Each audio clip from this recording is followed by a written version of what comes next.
First breakfast. Oras ka ba? Pizza, french fries, coffee, water.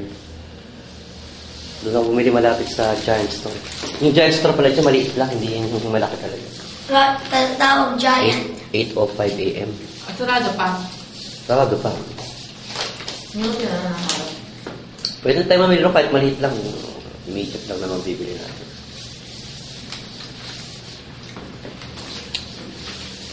Dati ang kayo na dito, high school. Oh. Wala na. Wow, pizza. Tsaka french fries. Vacation tayo. Kung alam na lahat ng bagay dito eh. Hindi tayo dito sa airport. Ayun.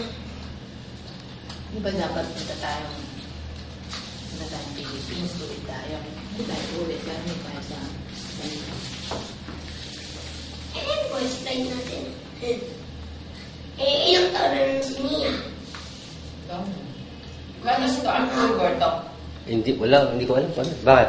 Ganito ang pizza nila dito, ano? Sarap na. Okay naman. Buti naman, nagustuhan mo. Ang tawag dito?